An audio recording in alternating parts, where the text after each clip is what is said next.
not connecting. I gonna have to maybe do an update or something. I don't know. I can't tell at this time, and it's always seems to be a problem. So I'm just gonna keep going and record this, and maybe I'll pin it up later for those that want to see it. So let's just continue where we left off yesterday. We are at the Christian Hebraists. Yeah. So let's dive right in. Protestantism began to take hold in Europe around 1517 in the wake of Martin Luther's challenges to Catholic doctrine. One of its chief pillars was the principle of sola scriptura. Yeah, sorry, Michael. It's not working. For some reason, my Restream software is not connecting with the Noahide World Center Facebook page or their YouTube page. And I've checked all the stream keys, and it seems proper. And it connected briefly with YouTube, but it won't stay connected. So I don't know what else to say. So I'm just going to run with it on this No High Society of Canada page, and I will upload it later. Okay, so one of the chief pillars of the Christian Catholic doctrine was sola scriptura, the belief that the Bible is all that is needed to interpret the Word of God. Sola scriptura contends that Scripture is complete. It holds absolute authority over the believer. This position is, of course, far removed from the rabbinic principle that the Bible can only be understood through a tradition of interpretation, which is found in the oral law. Sola scriptura is closer to the literalist Karaite position. At first sight, therefore, the Talmud had even less in common with Protestantism than it had with Catholicism. There didn't seem to be any reason why Protestant thinkers would react to it any differently than the Catholics had done for so long. But the leading Protestant theologians saw things differently. They believed that if Protestantism was really to get a grips with the true meaning of Scripture, the Old as well as the New Testaments, it would need a much deeper understanding of biblical texts. From the days of the earliest church fathers, the Old Testament had been taught, studied, and read in Latin. But Latin was not its original language. It was a translation. And as everyone who studied texts in any language knows, translations are slippery things. When there's more than one way to translate a word, such as the French word aimer, which in English can mean to love or to like, the translators had to make a decision. That decision reflects the translator's personal opinion. It can radically change the meaning of a passage, particularly if the translator lived in the 4th century, as did Jerome, who first translated the Hebrew Bible into Latin. A period in history when translation techniques were not all that sophisticated. Understanding the true meaning of the original Hebrew text was a priority for Protestants if they were to make progress in advancing the principle of sola scriptura. They would have to learn Hebrew. We can't tell whether the doctrine of sola scriptura led to Christian study of Hebrew or whether it was the other way around. There is some evidence that a few imaginative scholars, humanists, who admired and promoted the study of classical art, literature, and language, had already started to learn Hebrew out of intellectual curiosity. In so doing, they discovered that their comprehension of the Old Testament improved, and this may have led to, in turn, to the development of the idea of sola scriptura. One of these pioneering scholars was Conrad Pelikan, born in Alsace in 1478, around the time the first copies of the Talmud were being printed. He entered the Franciscan order at the age of 15. He is the first Christian scholar that we hear of who studied the Talmud systematically. He had a Jewish teacher, his intention being, according to Stephen Burnett, to contend with Judaism more successfully. But whatever the reason for his initial interest in Hebrew and Talmud, he was obviously drawn to the subject. He composed a Hebrew grammar in 1501, just 2 years after starting to study the language. Pelikan's encounter with the Talmud was benign. Not so for his older contemporary, Johannes Reuchlin, perhaps the best known of all Christian Hebraists. Pfefferkorn versus Reuchlin. Reuchlin was a well-respected humanist scholar who had studied in universities across Europe before moving to Basel, where he taught Greek and obtained a doctorate in imperial law. Successfully navigating his way past a career setback, When he backed an unsuccessful move to unseat the heir apparent to the Duchy of Württemberg, he was appointed as a judge of the Supreme Court in Speyer and as a legal counsel to Swabian League, a newly formed political alliance in southern Germany. At the age of 57, he retired to concentrate on his studies. Reuchlin was a self-taught Hebrew scholar. He became interested in Kabbalah and sought to use it to improve the doctrines of Christianity. In 1494, he wrote a book in which he tried to reconcile Jewish mysticism with Christian doctrine and Greek philosophy. Like Pelikan, he also wrote a Hebrew grammar, which became the standard in its field. 5 years after he retired, he wrote his classic mystical study on the art of Kabbalah. While the Christian Reuchlin was developing his knowledge of Jewish literature and language, Joseph Pfefferkorn, a Jew from Moravia, or according to some Nuremberg, was going the other way. In 1504, he converted to Christianity, and 5 years later, following in the tradition of Nicholas Donham, Pablo Cristiani, and Pablo de Santa Maria, he declared war on the Talmud. He approached the Emperor Maximilian with a plan to destroy and confiscate all Jewish books, arguing that they posed an obstacle to the conversion of the Jews. The emperor agreed and set Pfefferkorn to work. Unfortunately, the Archbishop of Mainz took umbrage. He considered this an intrusion onto his territory and demanded that a proper legal process be set in place. The emperor backed down and set up a commission to investigate Pfefferkorn's proposal. He appointed Reuchlin as a member. All the commissioners, with the sole exception of Reuchlin, endorsed Pfefferkorn's idea. Reuchlin, who shared many of the anti-Jewish sentiments of his age, argued that the Talmud should be preserved and studied by all Christians because it contained valuable information on medicine and plants, good legal verdicts, and many theological arguments against the wrong faith. He quoted the Jewish convert, Bishop Pablo de Santa Maria of Burgos, who had cited the Talmud over 50 times in the book he had written defending Christianity. Things didn't go well for Pfefferkorn. After much wrangling, the emperor decided not to proceed with the confiscation project. Pfefferkorn then turned his ire on Reuchlin, who had described his writings as ignorant rantings and hate-mongering. The two men swapped abuse. When he attacked Pfefferkorn's lack of education and poor knowledge of Hebrew, Reuchlin's fellow commissioners, who shared the same shortcomings, took exception. Reuchlin found himself first hauled before the Inquisitional Tribunal in Cologne and then to the Episcopal Court in Speyer. He was charged with promoting Judaism. The affair became a cause célèbre. Reuchlin's fellow humanists saw the attack on him as an attack on them all.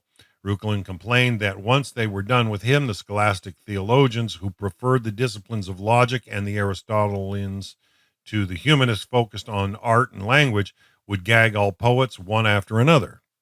The court in Speyer acquitted Reuchlin of all charges, but the inquisitor appealed to Rome. The affair dragged on for years until finally in 1520, the inquisitor's appeal was allowed. Reuchlin was convicted and ordered to pay the costs of the case. He died 2 years later, his scholarly reputation intact, but his finances in tatters. Say, do as we say or we'll make you pay. Yeah, that's all they've ever had for authority. It wasn't quite the end of the story in 1518. Gershom Sonsino, who had pioneered the printing of the Talmud, published De Arcana Catholicae Veritatis, a virulent text by Petrus Galantino that lambasted the Jews and their Talmud. Although it seems odd for a Jew to publish such a work, Sonsino knew exactly what he was doing. The book's torturous subtitle in Willem Schmidt's Bigman's translation from the Latin work, a work most useful for the Catholic Republic, on the secrets of the Catholic truth against the hard-hearted wickedness of our contemporary Jews. Newly excerpted from the Talmud and other Hebrew books and in 4 languages, elegantly composed, the author Galantino believed that the second coming was about to happen. The Talmud may have been the work of hard-hearted, wicked Jews, but this didn't stop him from using it to support his argument. The first of the 12 books in his opus was called On the Talmud and Its Content. As far as Sonsino was concerned, Galantino's book vindicated Reuchlin if, as Galantino claimed, the Talmud contained the secrets of the Second Coming. Confiscating and burning it was not only futile, it was counterproductive. If the church could learn from it, why destroy it? Soncino took a risk with his own community in publishing the work, even though the intricacies of theological struggles within the church would have been lost on most of them. But Soncino recognized the importance of Reuchlin and the whole humanist endeavor to the survival of the Talmud in 16th century papal Europe. Reuchlin's doggedness at great personal cost had saved the Talmud from the flames. But that wasn't all. He may have been defeated at the appeal in Rome, but he had an admirer in Pope Leo the Tenth, who had read Reuchlin's work on Kabbalah. When Daniel Bomberg, a printer working in Venice, approached the Vatican asking for a license to print a full copy of the Talmud, the Pope agreed. It is worth contemplating what the Pope's answer might have been had he not been an admirer of Reuchlin and had Reuchlin not fought so hard against the Talmud's enemies. A royal Talmud, a Protestant rabbi. Rav Yehuda quoted Rav, "There are three things for which one should pray: a good king, a good year, and a good dream." The Venetian printers. Andres de Bernaldez, who had watched the Jews leave Spain, recounts how they screamed and wailed when they first saw the sea, hoping for some miracle. It didn't come. The Spanish Jews boarded any boat that would have them and dispersed across southern Europe, settling wherever they could. Their wanderings were long and wearisome. Those amongst them who had mastered the art of printing took their craft with them. They established presses in Fez, in Constantinople, and in Thessalonica, but they only printed occasional volumes of the Talmud. A full printed edition was still some way off. Many of the refugees from Spain landed in Italy. Those who settled in Rome became known as the Pope's Jews and lived under a certain degree of protection. They fared better than their comrades in Florence, where the vituperative preacher Savonarola was agitating to have the Jews expelled. A small number also arrived in Venice, hoping to find haven amongst its long-established community of Jews. Not long after they arrived in 1509, Venice was heavily defeated in battle against the League of Cambrai, an alliance of European forces. Its straitened rulers were casting around to restore the ambitious mercantile maritime republic's reputation and its wealth. The Venetians saw an opportunity to raise taxes from the Jews. Although they'd lived in Venice for at least 200 years, the Jews had never been granted permanent resident status. Until now, as if to reinforce the fact that they could remain in the city and pay their taxes, they were shunted in 1516 onto a small island containing a foundry or ghetto. Venice became the site of the world's first ghetto. The Spanish exiles, squeezed into the ghetto alongside their co-religionists, found themselves enjoying a greater period of stability than they had imagined possible during the long years of their wandering. Long before its military defeat, Venice had established itself as a major center of printing. It didn't invent the art, the Chinese did, and the Germans are considered to be the first to recreate it in Europe. But Venice in the late 15th century is where printing became an industry. The Republic produced books in larger quantities and distributed them over a wider area than any other European city. To publish a book in Venice, the printer had to obtain copyright. A complex system had been introduced in the late 15th century in which printers were to seek certification as to the value of the work and a privilege to print it. Printers could also obtain patents for their inventions, and in 1515, Daniel Bomberg, a Christian originally from Antwerp, did just that for his new Hebrew typeface. Bomberg didn't pioneer Hebrew printing in Venice. That distinction went to Aldo Manuzio, who mainly printed Greek classics but had experimented with Hebrew type in 1498 imprint. But Bomberg was the first specialist Hebrew printer in the city, and his workshop became the pivot upon which the Talmud's future history would turn. In 1515, Daniel Bomberg was approached by an Augustinian monk uh, Fray Felice de Prato. Forgive me, guys.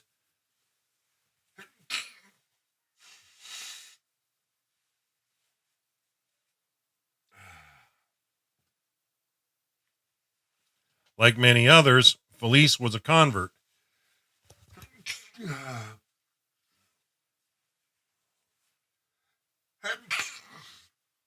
More like a forced convert from Judaism. Unlike many other converts, he was no enemy of the Talmud. Felice asked Bomberg to print some Hebrew books for him, one of which was the Talmud. The two men applied to the Pope for a copyright and backed up their application with another to the Council of Venice. They took the opportunity to request an exclusive license. The council was sympathetic to Bomberg's request, but the 100 ducat fee he offered for the license was too low. His second bid of 150 ducats was also turned down. Even 300 were not enough. Finally, at the fourth time of asking, and after a year of negotiation, the council agreed to grant him an exclusive license to print the Talmud for 500 ducats. Bomberg's workshop was a model of coexistence. Jews, Christians, and converts worked together. Bomberg's first edition of the Talmud, which was completed by 1523, became the template for all future editions. Even today, most copies of the Talmud use his pagination and layout. Over the next few years, he produced two more editions. Then he printed an edition of the almost forgotten Jerusalem Talmud. Gershom Sonsino, whose printing of the Talmud predated Bomberg's by maybe 40 years, complained that Bomberg had copied his text. He probably had. Both editions contained the same errors, but Bomberg was no plagiarist. Printing has the effect of giving texts an authoritative status. He would have been criticized if his work had differed from other printed texts already in public domain. Bomberg may have copied Sonsino when he could, but Sonsino had only printed 14 of the 37 volumes, whereas Bomberg printed them all. Most of his work was new and far more comprehensive. Instead of just including Rashi and Tosafot, as Sonsino had done, Bomberg's volumes contained appendices, including Maimonides' commentary on the Mishnah and that of Asher ben Yehiel. Other than that, which he copied from Sonsino, all Bomberg's works was edited and typeset from manuscripts. They needed careful checking and cross-referencing. Bomberg's editors faced a mammoth task, which they astonishingly completed in only 3 years.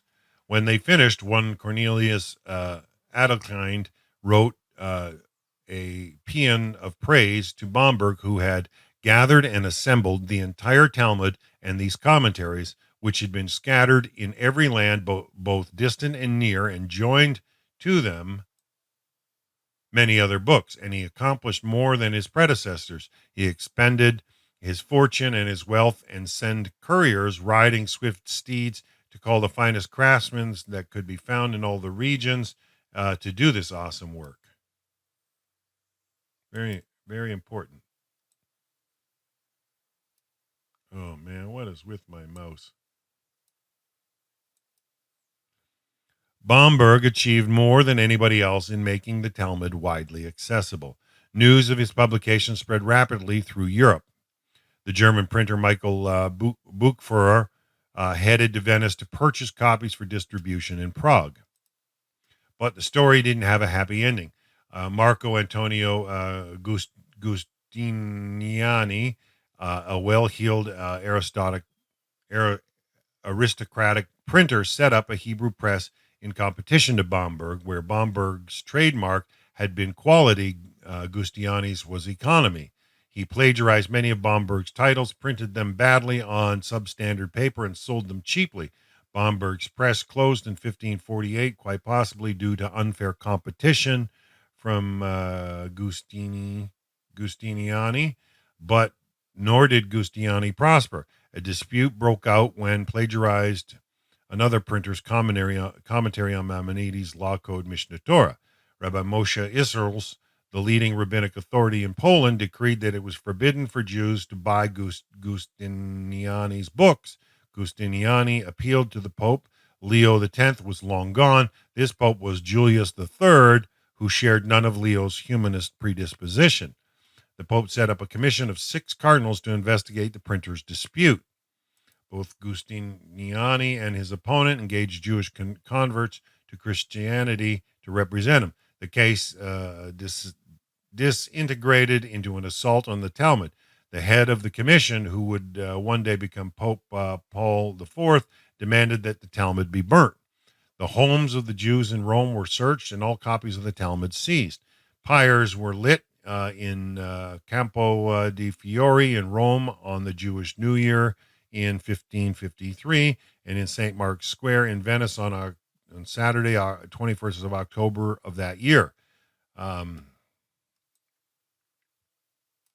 This is just atrocious. The Talmud was once again confined to the flames. Any Christian caught in possession of a copy had their property seized, a quarter of its value going in reward to those who had denounced them. The Hebrew printing shops in Venice closed. Only in the Duchy of Milan was the decree resisted until 1559, when what turned out to be the last of the wave of Talmud book burnings was held in Cremona. Forbidden books. Immolating the Talmud was just the beginning of the future Pope Paul IV's campaign to regulate theological thought. When he became Pope, one of his first acts was to order the publication of a register of forbidden books, the Index Liborum Prohibitorum. With the Protestant Reformation well underway in Western Europe, the Catholic Church's concern about heresies were far greater than just worrying about what the Jews were reading. Over 500 authors, both Protestant and humanists, were on the list, including Rebellius and Erasmus. But the Talmud was on the list too. Bomberg's work had led to it becoming too widely available. Even some of the great noble houses of Italy had copies, as the Roman Inquisition discovered when it began its policy of raiding stately homes. The Talmud had insinuated its way into the Medici Library in Florence. It even turned up in the Vatican itself. The policy of banning heretical works came in for severe criticism, even in the strictest Catholic circles. The Jesuits warned that outlawing books would be counterproductive and hinder rather than assist missionary activity. The Christian Hebraeus Andreas Mays protested against the prescription and immolation of the Talmud based on nothing more than the doubtful testimony of converts. Gradually, the mood changed even within the church, from an outright ban on suspect books to one of censorship instead.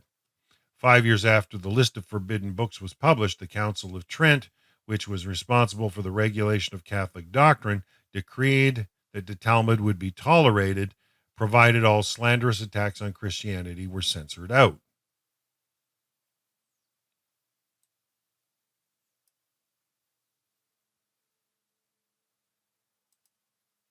It was both a reprieve from flames for the Talmud and tacit permission for printing to recommence in Venice.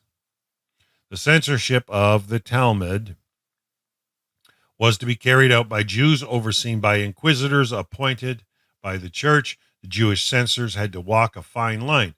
Book owners and printers who were obliged to present their volumes for censorship wanted to get them back quickly with a minimum of fuss. The authorities wanted the books censored thoroughly rather than having the censors scour every possible book to see if it needed censoring. One Jewish censor, Abraham ben David Provencal, worked with the inquisitors to produce an index expurgatorius, a checklist of which books were required to be censored. It wasn't just books which were subject to censors' control. So too were the printing presses. It was in the interest of the printers that their works were censored judiciously. If the books were over-censored, people wouldn't think them worth buying. Under-censored, and their customers would worry that the Inquisition might come along at any moment and seize them. It was commercial impediments like this which ruined Ambrosius Froben, a printer in Basel. Some years earlier, in a rare display of unity, Swiss Protestants and Catholics had banded together when they heard of the opening of a Jewish printing press in Tianjin. They overruled the bishop who had given the printers a license to print and demand that the press be closed immediately. They'd heard that the Talmud was to be printed there. Ambrose Frobden didn't want the same thing to happen to him. When he was approached by Simon von Gunsberg of Frankfurt, who wanted to print copies of the Talmud for resale, he tried to make sure he wouldn't run foul either of the censors or of zealous local burghers. The contract he signed with Gunsberg named Marco Marino, the papal inquisitor of Venice, as the principal censor. He also engaged in his own in-house censor to supervise the day-to-day works. The result was a heavily expurgated edition, which satisfied the German authorities but not the customers. The Basel edition of the Talmud flopped. Froben had worried too much about the authorities and not enough about his customers. Over and again, the Italian Jews tried to produce an expurgated version of the Talmud, which would meet the council's criteria. But whatever its enemies believed, the Talmud doesn't dwell much on Christianity. It had developed in a Muslim environment. Christianity, for the most part, was outside its frame of reference. There are scattered references to Jesus in the Talmud, but many of them tend to refer to him in passing whilst dealing with another subject. As Peter Schaefer has shown, the handful of references tend to be a little more than a polemical counter-narratives that parody gospel stories. They are more likely to have been directed at the competing Christian sects in Sasanian Babylon than serious attempts to undermine Christian belief. With very little material in that dealt with Christian theology, there wasn't much for the Jews to identify and expunge. But this didn't satisfy the censors, who needed to show their superiors' wholesale obliteration of the texts. They weren't forced into a corner, censoring items that didn't need censoring just to prove they were doing their work properly. To try to regulate the situation and preempt the demands of the censor, the Council of Rabbis, meeting in Ferrara in 1554, instituted a regime of self-censorship. They decreed that any newly published Hebrew book would have to carry the approbation of 3 rabbis. But even this measure failed to satisfy the Talmud's critics, and in 1596, a new edition of the Forbidden Book List renewed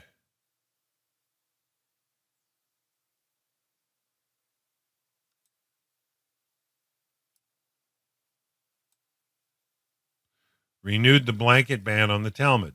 The era of printing the Talmud in Italy had come to an end. Henry VIII's Great Matter. In 1529, Richard Croke, an envoy of England's King Henry VIII, arrived in Venice. He had been sent to consult the Talmud. Henry was in the middle of his great matter, his struggle to get permission from the Pope to divorce Catherine of Aragon, youngest daughter of Isabella and Ferdinand, who had expelled the Jews and their Talmud from Spain. Initially, Henry thought his chances of having the marriage dissolved were good. It was only a few years since his sister, Queen Margaret of Scotland, had been granted permission to divorce, as had King Louis XIV of France. But as David Katz points out, Henry had left it too late. Rome had just been sacked, and the Holy Roman Emperor Charles V, the Pope, was virtually a prisoner with no authority to take independent decisions. And Charles was a nephew of Catherine of Aragon, who was fighting against the divorce with all her might. One of the stratagems that Henry used to justify a divorce was to argue that his marriage to Catherine had been invalid from the outset. She had previously been married to Henry's brother Arthur, but he had died young. The book of Leviticus in the Old Testament prohibits marriage to the widow of a brother. Henry had only been able to wed Catherine after obtaining a dispensation from the previous pope, on the grounds that her previous marriage to Arthur had not been consummated. Now, the future Bishop of London, John Stokesley, was advising him that the dispensation should not have been granted, since the Pope had no power to overturn the divine law. Stokesley said the marriage between Catherine and Henry should never have taken place, and it needed to be annulled.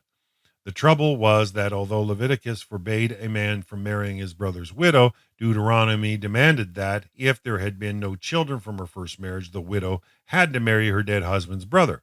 According to Deuteronomy, Henry had been obliged to marry Catherine. Unless he could find a way out, John Stokesley argued that the requirement to marry a dead brother's widow, known as the Levirate marriage, only applied to the Jews. He suggested that Henry find Jewish scholars who would bring evidence from the Talmud to support this view and to show that, in fact, the Jews had abandoned this law. Stokesley wanted to argue the Deuteronomy injunction out of existence.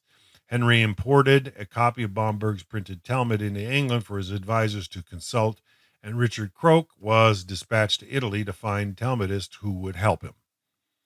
In Venice, Croke engaged Francisco Giorgi to help him. Giorgi was a leading Christian Kabbalist with good contacts in the ghetto. Giorgi introduced Croke to Elijah Halfon, a rabbi and Kabbalist who confirmed that Levirate marriage, like most of Jewish law, only applied to Jews. However, the Vatican also engaged a Talmudist, Jacob Mantino, an exile from Spain, who took the other side and confirmed the Pope's view. Politics, eh? The situation wasn't helped by a separate quarrel between Halfon and Mantino over a messianic pretender named Solomon Molko. Molko was a converso from Portugal who believed he was the Messiah and who had attracted a sizable following. Mantino was an avowed opponent of Molko, whilst Halfon was a supporter. Their conflicting opinions on the question of Henry's divorce was influenced by their personal antagonism over Solomon Molko. Realizing that Halfon's testimony would not sway the Pope, Richard Croke turned to Marco Raphael, a Jewish convert to Christianity whose principal claim to fame was that he had invented an invisible link. Raphael enthusiastically supported Henry's position, and Croke brought him to England to testify in front of Henry. However, Raphael's evidence turned out to not be of much use, since he could not confirm that Henry was free from the stricture to marry his brother's widow. Henry turned his not inconsiderable ire on Raphael, and we hear no more of him. But at the end of the day, Henry's whole exercise of relying on the Talmud to legitimize his divorce turned out to be fruitless. As things turned out, his lover, Anne Boleyn, became pregnant. Henry broke from the Catholic Church, divorced Catherine on his own authority, and married Anne. The Hebrew Republic. The 17th century saw the development of modern political thought. Ideas that were taken for granted, such as individual rights and freedoms, the nation state, and religious tolerance, all began to emerge during this period. One of the drivers for this new idea was the revival of the Hebrew language by Christian Hebraists and their invention of the biblical text. Some Christian thinkers began to see the Bible's account of how the ancient Israelite nation was governed as a blueprint for the administration of their own nation. They believed that the Old Testament presented the ideal political constitution, one designed by God for the children of Israel. Some notably, Jean Bodin in France saw the Israelite monarchy under King David and his descendants as a paradigm. For them, the Hebrew Bible advocated the rule of kings. They backed up their claims with the passages from Deuteronomy. When you come to the land the Lord your God gives you, and you have taken possession of it and settled there, and you say, let us set a king over us like all the nations around us, you may appoint a king whom the Lord your God chooses. It is an ambivalent passage which permits, but by no means demands, that the Israelites appoint a king over themselves. Not all Hebraists read it the same way. They didn't all believe that the Hebrew Bible advocated monarchy. Some looked elsewhere in the Bible for evidence of the ideal government. They found plenty of options: aristocracy, theocracy, even democracy. As Kalman Newman puts it, political Hebraists did not share a political vision, but they did create a common language of discourse. In time, this discourse would influence the great political thinkers of the 17th century, including Hobbes and Spinoza. Although they delved deeply into the biblical texts, most Hebraists had neither the knowledge of Jewish law nor sufficient command of the Hebrew to investigate the Talmud, nor even the many commentaries that had by now spun off from it. But some began to feel that the Hebrew Bible alone could not lead them to a full understanding of what they regarded as the idealized, divinely sanctioned form of national government. And so, from amongst the Hebraists arose a small group with the skills and erudition to look beyond the Bible itself. They had a few tools to help them to do this, including the Aramaic lexicon that Johannes Buxtorf, perhaps the most erudite of all Hebraists, was engaged in producing in Basel. They based their investigations on the prophet Samuel's warning to the Israelites when they decided to ask God for a king to judge us like all the nations. Samuel adjures them, "This will be rule of the king who will reign over you. He will take your sons for himself and place them in his chariots and as his horsemen, and they will run in front of his chariots. Some he will appoint to be commanders of thousands and commanders of fifties, and to plow his ground and to reap his harvest, and to make his weapons of war and equipment for his chariots. He will take your daughters to be perfumers and cooks and bakers, and he will take the best of your field and vineyards and olive groves and give them to his servants. He will tithe your seeds and your vineyards and give it to his officials and servants. He will take your men servants and maid servants and the best of your young men and your donkeys, and he will put them to his work. He will tithe your flocks, and you will be his slaves." This passage seemed to prove that the Israelites had been working wrong in asking for a king. Monarchy was not the way to go. Republicanism seemed to be a much better option. Wilhelm Schickard, professor of Hebrew at the University of Tübingen, marshaled the Talmudic and rabbinic sources on the passage from Deuteronomy and Samuel in his legal treatise, The Hebrew King's Law. His sources were used in a bitter dispute between Claude de Saumaise, or Salmasius, and John Milton, author of Paradise Lost. Salmasius had written an impassioned defense of the monarchy after the execution of England's Charles I. Milton, a staunch Republican who equated monarchy with idolatry, had written a fierce riposte. Neither man, it appears, could read the Talmud. But Schickard had set out the sources clearly enough for Milton to accuse Salmasius of plagiarizing Schickard and misrepresenting him. The Hebrew Republic, based on Talmudic sources, marks the beginning of modern Republican political theory. New Israel. The Dutch Republic had recently freed itself from Spanish rule. The newly independent nation brought into a founding myth that proclaimed them, like the biblical Israelites, as having been redeemed from slavery. They even called themselves the New Israel. It seems like a harmless name, but it was responsible for a deep split in Netherlands Protestantism during the early part of the 17th century. For the Orthodox Calvinists, the victory of the New Israel over Catholic Spain had been a vindication of their true faith. They believed they were now obliged to enforce that faith by regulating religious beliefs. Their opponents argued that by defeating Spain, New Israel had scored a victory over tyranny.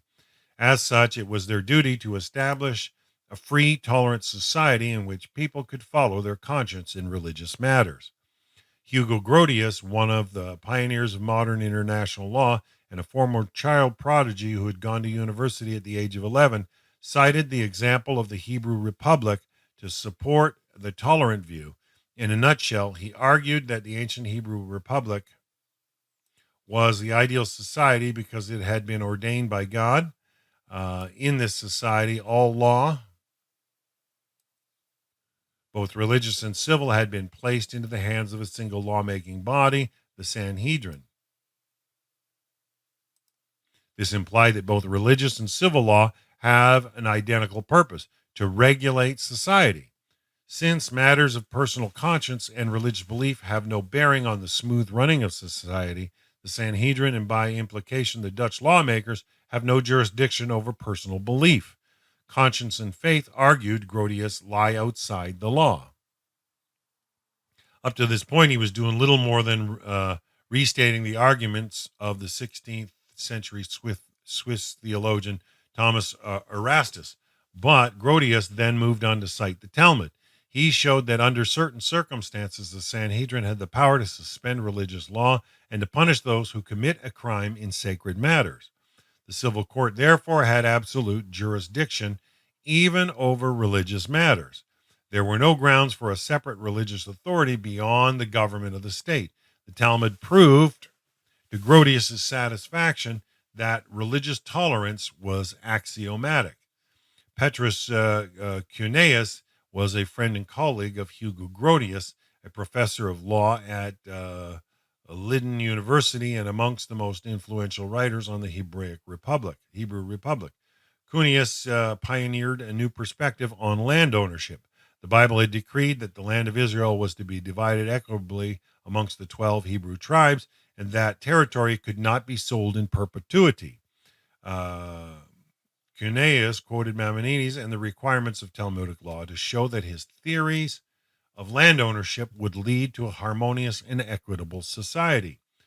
Political Hebraists, whose Protestantism was firmly wedded to the belief that the Jews had to be converted, made full use of the Talmud, but they did not flatter or lionize it.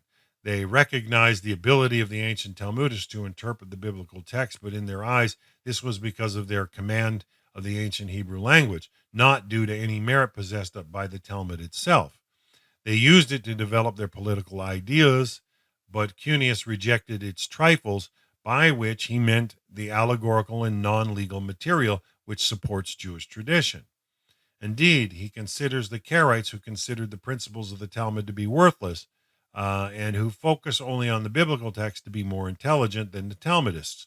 Likewise, Hugo Grodius only supported the rights of Jews to settle in Holland because he believed that the Dutch Reformed Church was the most likely to be able to convert them. England's Protestant chief rabbi. The Hebraists in England were less disdainful towards the Jews than their European colleagues. They could afford to be officially there and had been no Jews in England since Edward I expelled them in 1290. They wouldn't be formally readmitted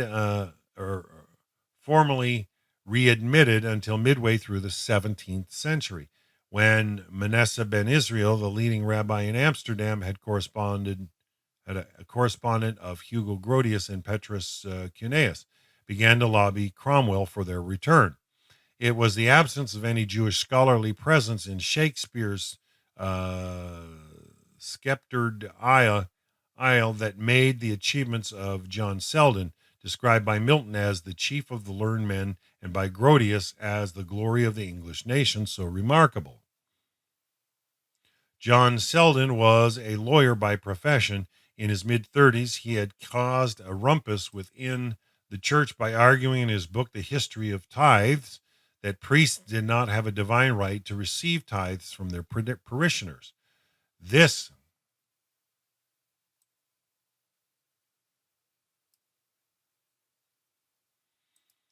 had been a burning political issue for some years. Selden's book showed that there was no direct historical connection between the tithes that the Old Testament demanded for the Hebrew priests and the voluntary system of tithing which had found its way into the church in the early medieval period. His work threatened to deprive the clergy of a significant proportion of their income. Selden was elected to Parliament in 1624. 5 years later, he found himself on the wrong side of the dispute between the king's supporters and their opponents. He insulted the king's chief spokesman in Parliament, took the side of John Roll, an MP who was refusing to pay customs duties, and commanded the Speaker of the House to put the matter to a vote. On pain of being removed from office, he was hauled before the Privy Council for his pains and cast into the Tower of London. It was from the Tower that he wrote the letter to his friend, the antiquarian scholar Sir Robert Cotton, which, according to Jason Rosenblatt, would change the course of his life and deepen his scholarship. Selden, whose enforced idleness left him with much time here before me, asked Robert Cotton to borrow for him a copy of the Talmud from the Westminster Abbey Library. Over the next 5 years, Selden was in and out of the tower. It took an apology to the king before he was granted absolute freedom. Amongst the many things he did with his imposed leisure was to study the Talmud. Unlike the Hebraists on the continent, he almost certainly had no tutor. There were no learned Jews that he could consult. But his depth of learning was such that for the rest of his life he studied the Bomberg edition of the Talmud that Cotton had obtained from the Westminster Abbey, and composed 6 works of Talmudic scholarship covering topics as diverse as natural law, divorce, inheritance, the calendar, the Karaites, and his final work, a 2,000-page study of Jewish jurisprudence. Selden's Talmudic writings influenced a generation of British political thinkers. Jason Rosenblatt, in his masterly study, Renaissance England's Chief Rabbi, demonstrated how Selden's work inspired Isaac Newton, Milton, Ben Jonson, and Hobbes, amongst others. The German Hebraist Johann Stephanus Rittengel, knowing full well that Selden was not a Jew, nevertheless wrote to him as Rabbi Selden. Rosenblatt laments the obscurity into which his Talmudic work subsequently fell. The Talmud has had many great and distinguished scholars during its long lifetime, but none quite like John Selden. His name deserves to rank amongst them. Wow. And you know what? I know this might seem like a short session, but I think we'll stop it there today because I've had a problem connecting with YouTube, and I've got to render this out and upload it. So let's stop right there for today, but we will be back tomorrow for more of the Talmud, a biography. And so we're going to sign out. We're going to sign out for Rocky Mountain Readings, but please come back tomorrow. And Hashem willing, I'm able to work out the reason why my Restream software is not connecting to YouTube. It doesn't make any sense. So join us tomorrow for more of the Talmud, a biography. Have a wonderful, wonderful day, everybody.